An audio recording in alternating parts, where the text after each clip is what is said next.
My Uncle Roy slipped the folded paper across the picnic table while my father was arguing with my cousin about college football and my mother was chasing my son Mason away from the fire pit.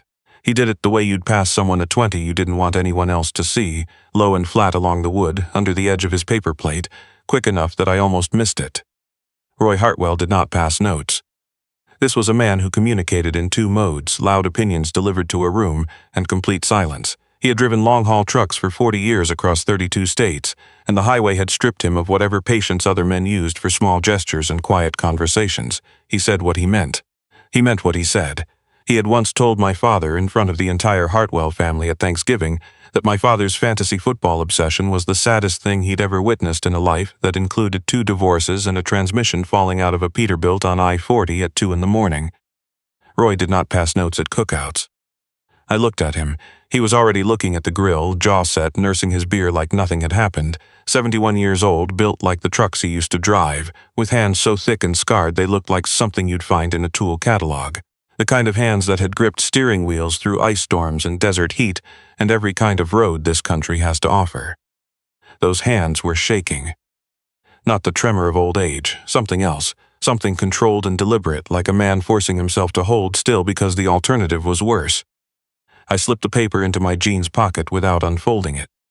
"You need another beer, Uncle Roy," I said. "No," he said, then after a second, "Daniel." "Yeah.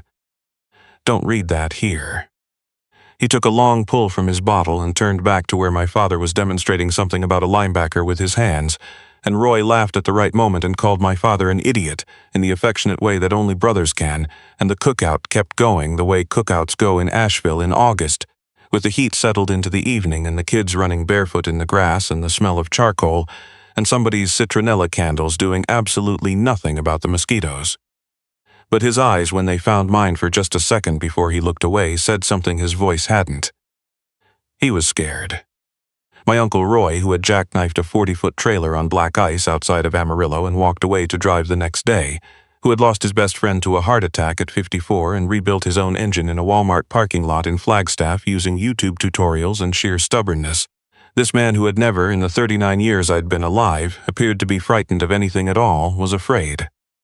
I put Mason to bed in my parents' guest room at 8:30. He fought it the way 5-year-olds fight sleep when there's still noise coming from downstairs, but I sat with him until his breathing evened out, until the little fist unclenched and the stuffed dog he called Biscuit was wedged under his chin. I watched him for a minute in the dark room, 38 pounds of the most important thing in my world, with no idea that the paper in my pocket felt like it weighed 20. Claire found me on the back porch. She handed me a glass of iced tea and sat beside me on the steps, her shoulder against mine. Claire Hartwell, 36, occupational therapist, the woman who had figured me out completely by our 3rd date and married me anyway. She had a radar for when I was carrying something. "What did Roy give you?" she said. "I saw," she said, before I could answer. "At the table. He tried to be subtle. He wasn't." I pulled the folded paper from my pocket. "I haven't opened it yet." "Open it." Roy's handwriting was blocky and uneven, the handwriting of a man who had filled out 1,000 logbooks and shipping manifests in truck cabs with bad lighting. It said, "Need to talk tonight, alone. Don't tell your dad yet. I'll explain everything." And underneath that, a phone number I didn't recognize. Claire read it over my shoulder. "Alone as in not me?" "Probably not." "Okay," she said. She took a sip of her tea and didn't push, which is one of the things I loved most about her and occasionally found the most difficult thing about her. She trusted me to tell her what she needed to know when I knew enough to tell it. I texted the number. "Where are you?" The response came in under a minute. "Garage, come now." My parents' garage was Roy's domain, claimed over the years the way certain men claim certain rooms, through presence and utility and sheer stubbornness. The pegboard with every tool hung in its exact spot. The workbench he'd built himself in 1998 and replaced the top on twice since. The mini-fridge that had held nothing but beer and motor oil for as long as I could remember. He was sitting on the workbench when I came in, the rolling door down, a single shop light on overhead, his big hands wrapped around a coffee mug that definitely didn't have coffee in it. The garage smelled like motor oil and WD-40, and underneath that something sharper I couldn't name, the same wrongness I'd caught off him at the picnic table. "Close the door," he said. "Sit down." There was an old metal stool next to the workbench that had been there since before I was born. I sat on it. He put the mug down, picked it up again, put it down. "I need to tell you something," he said. "I've needed to tell you for a long time. I should have told you years ago and I didn't, and I've got about 12 hours to fix that mistake." I didn't say anything. "You know what I did for 40 years, he said. "The trucks, the routes, the company. Hartwell Freight, then Carolina Carriers, then the long stretch of independent work after that. What you don't know is the other part." "What other part?" He looked at the workbench, at his hands, at something on the far wall that wasn't there. "In 1991, I was running refrigerated loads out of Laredo. The company I was contracting with had me doing regular border crossings, approaches, and manufactured goods, or so I thought. One run, the seals on a pallet were broken when I stopped to check my load in San Antonio. I pried it open, it wasn't produce." He stopped. "Fentanyl, packed into false bottom crates behind 40,000 pounds of avocados, more than I'd ever seen or heard of. I was 34 years old, sitting in a pilot truck stop parking lot in Texas with a payload that could have put me away for life." The shop light hummed. Somewhere outside I could hear the last of the cookout noise, my father's laugh, a car door. "Dia was waiting for me," he said. "Two agents in the parking lot. They'd been watching the company for 8 months. They knew about the load. They knew I'd just opened a pallet, and they gave me a choice. Cooperate or be charged." He looked at me. "You're quick." "It's a limited number of options, Roy." Something moved across his face, not quite a smile. "I cooperated," he said, "for 18 years. I kept driving my routes, and I kept my eyes open, and every load that came through with something wrong, every contact that didn't make sense, every warehouse where the numbers didn't add up, I reported it. I had a handler at the DEA Nashville field office, Gerald Oates. Once a week I'd call from a payphone or a burner because that's how it worked back then, and I'd give him what I had. 18 years. I did the math, 1991 to 2009. The years I was growing up, the summers Roy would show up at our house in Knoxville for 3 days and then disappear again, the holidays he missed, the reasons he gave that never quite added up. "Trucks go everywhere," he said. "Trucks are invisible. You know what people think when they see an 18-wheeler? Nothing. They get out of the way, that's it. I could pull into a distribution center at 2 in the morning and nobody asked a single question because that's what trucks do. I was in places nobody else could get into. I heard things in diners and truck stops and way stations that people would never have said in front of someone who looked like a federal agent." He paused. In 2007, the DEA moved on a trafficking network that had been using freight routes from Texas to Ohio for 15 years, 11 arrests, 3 major distributors taken down, $70 million in assets seized. His voice had gone flat, the way voices get when they've rehearsed something so many times it's worn down to its surface. I was never told the operation's name. Gerald told me later, before he retired, that I'd been the primary source on the Texas side for 6 years running. I thought about my uncle at every family Christmas, showing up with steaks he'd picked up somewhere in Kansas and a case of Coors, telling stories about a breakdown in Nevada, laughing too loud at my father's bad jokes. 2009, I said. That's when I got out. Gerald retired. They moved me to a new handler I didn't trust and the work was slowing anyway and I was getting older. I told them I was done. They gave me a commendation I couldn't show anyone and a supplemental pension routed through a logistics consulting LLC, so there was nothing to trace. He picked up the mug again. I've been retired since, living in Asheville, building birdhouses. He didn't build birdhouses, but I understood what he meant. Roy, I said, why tonight? He reached behind him and set 2 things on the workbench in front of me, a prepaid phone still in its packaging and a business card. The card read Agent Tomas Reyes, Drug Enforcement Administration, Nashville Field Office. There's a true crime podcast, Roy said. Big one, 5 million subscribers. 3 weeks ago they did an episode on the 2007 operation. Someone had filed a FOIA request for the case files. Most of it was redacted, but there was a section describing the primary truck route informant. Long-haul driver based in the Carolinas running refrigerated loads out of Laredo starting in 1991. My stomach dropped. It's not my name, he said. They don't have my name, but it's enough. The man who ran that network from the Texas side, Luis Varela, died in federal prison in 2014. His son, Marco Varela, is 43 and has been out since 2019. He's been looking for the informant since the day he got released, and that podcast episode gave him the profile he needed. How do you know? Gerald, he's 70 now, lives in Brentwood, still has friends at the agency. He called me 6 days ago. Told me Marco Varela has put people on the search, that 2 men have been spotted asking questions at a truck stop in Knoxville I used to use regularly, that they have a short list.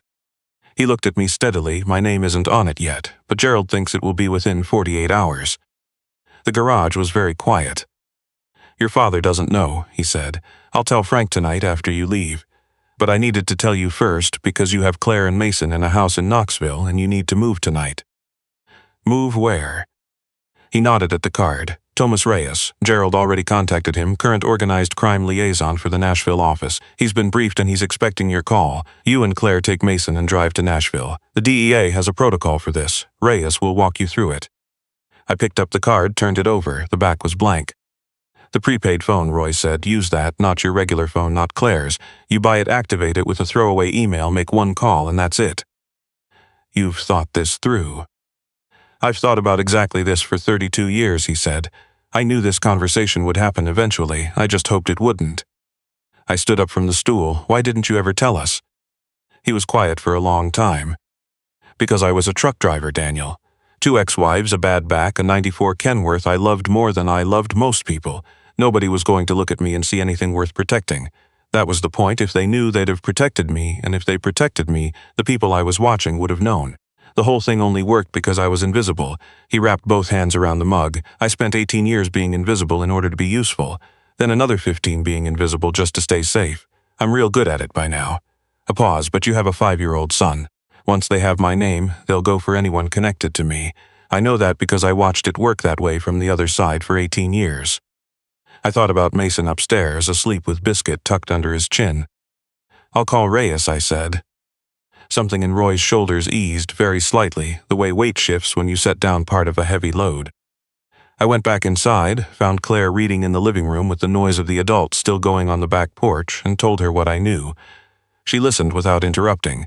When I finished, she set her book face down and looked at me with those clear eyes that never wavered. What do we need to do? She said. Not whether I believed it, not whether we should wait until morning, just what do we need to do? I activated the prepaid phone at the kitchen table and called the number on the card. It rang once. Rise. Agent Reyes, my name is Daniel Hartwell. Roy Hartwell is my uncle. Mr. Hartwell, his voice was controlled and precise. Gerald Oates briefed me 2 days ago. I've been expecting this call. He told us what to do. Don't pack visibly if anyone might be watching. Get on I-40 West toward Nashville. 2 agents would meet us at a rest stop off exit 163 near Cookville and escort us the rest of the way to a secure location.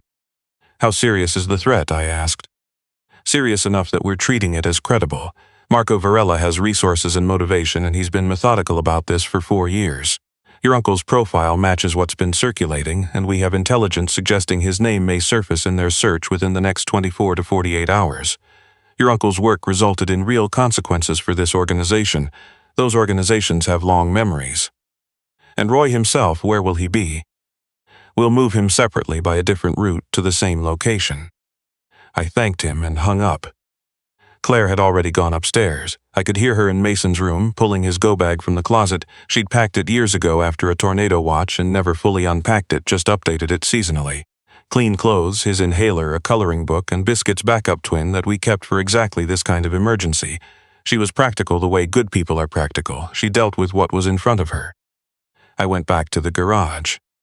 Roy hadn't moved. I sat back down on the stool. Tell me the rest, I said, the parts you couldn't fit in a note. He was quiet a moment, then he picked up the mug, put it back down, and started talking.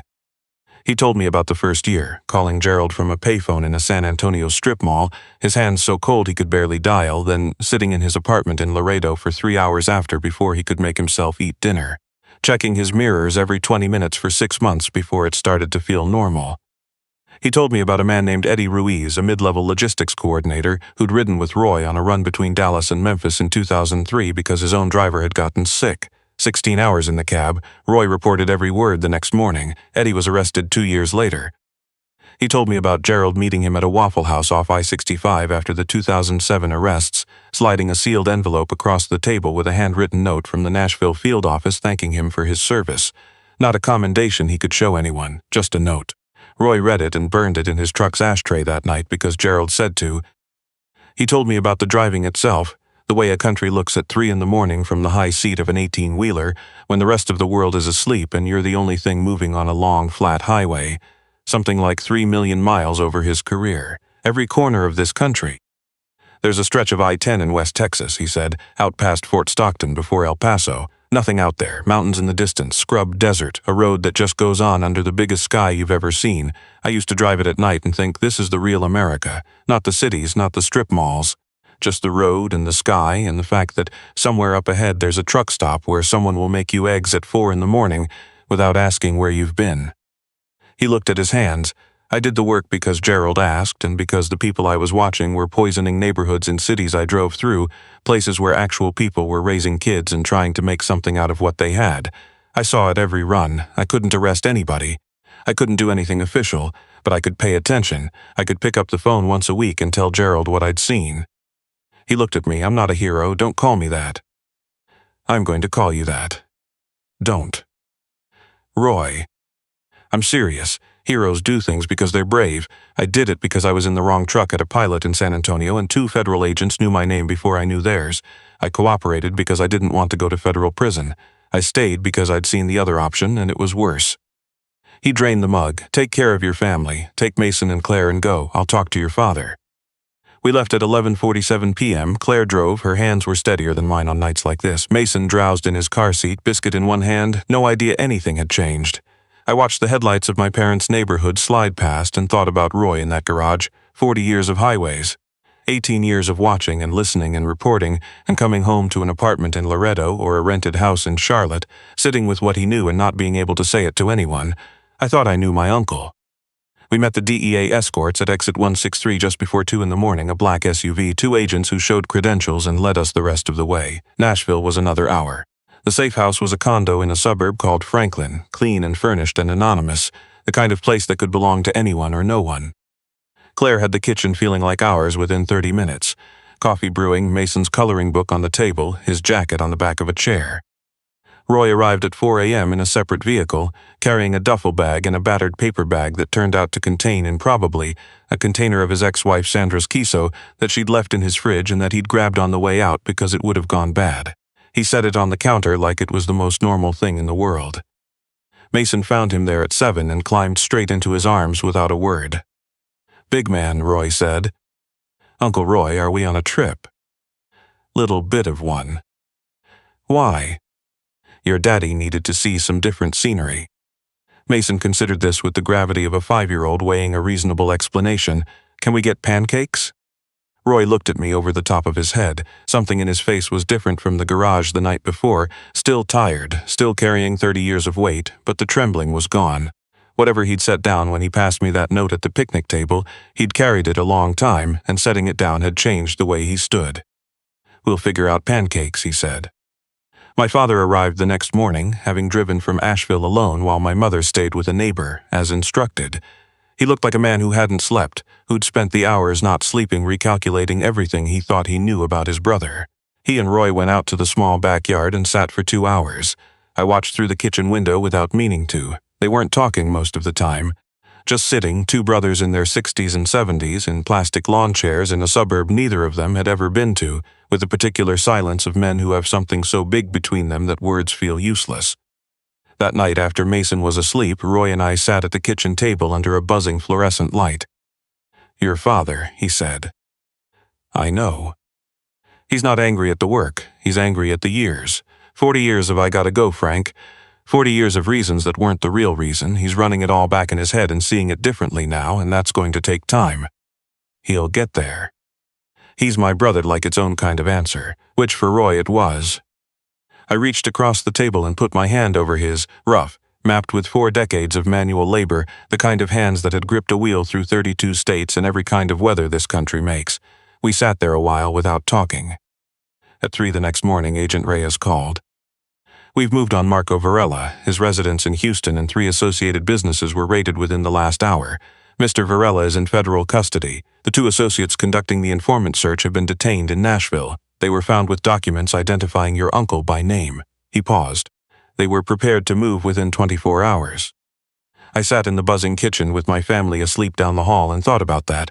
24 hours. Roy had given us just enough time. "Is it over?" I asked. "For your family, yes. Mr. Varela will face federal charges, and combined with his prior record, he's looking at a significant sentence. Your uncle's decision to come forward accelerated the timeline, but the foundation was already there. Your uncle's cooperation from 1991 to 2009 will remain sealed. He has no exposure. He did 18 years of work that resulted in multiple successful prosecutions and saved lives in communities across this country, and the government will honor the agreement made with him." A pause. "Please tell him that." I hung up and knocked softly on Roy's door. He opened it in 30 seconds. He'd been awake, I told him. He stood in the doorway of a spare bedroom in a Nashville suburb at 3 in the morning and nodded slowly and didn't say anything for a while. "Okay," he said finally. "Okay." Yeah, he looked at his hands. "Okay." We went home to Knoxville 11 days later. The house was exactly as we'd left it, mail piled on the porch, Mason's tricycle in the driveway, the peach tree that had needed pruning since June still needing it.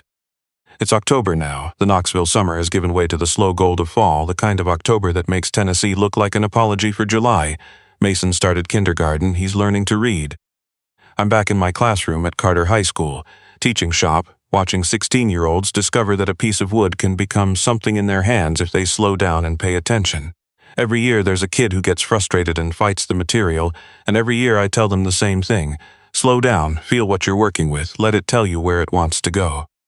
Roy comes for dinner most Sundays, driving the 2 hours from Asheville in the same beat-up Ram he's had for 11 years, showing up with whatever he's attempted to cook that week.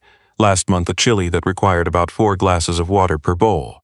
He sits at our table and argues football with Claire, who has no real interest in football but will argue any position just to see what happens, and he pretends to teach Mason card tricks while actually just letting him win. He's different, same loud opinions, same comfortable silences, same hands that never quite stop moving, but lighter the way a room gets lighter when someone finally opens a window that's been painted shut for years.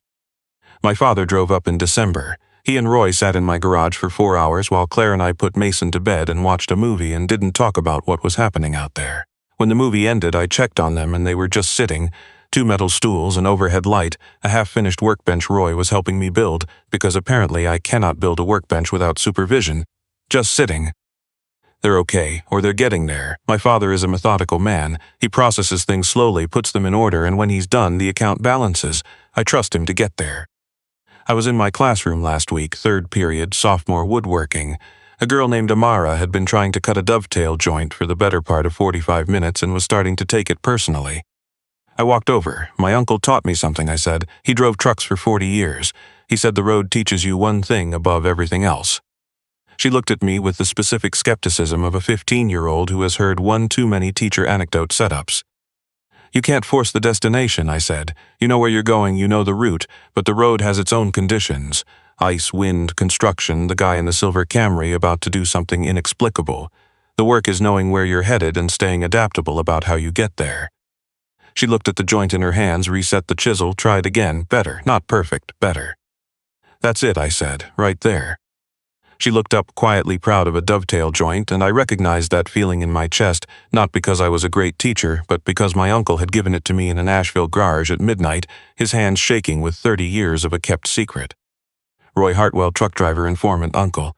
A man who drove 3 million miles through the invisible bones of this country, who saw things from the high seat of an 18-wheeler that most people never see, and who spent 18 years quietly, without credit or ceremony, making those roads a little safer for the rest of us to drive.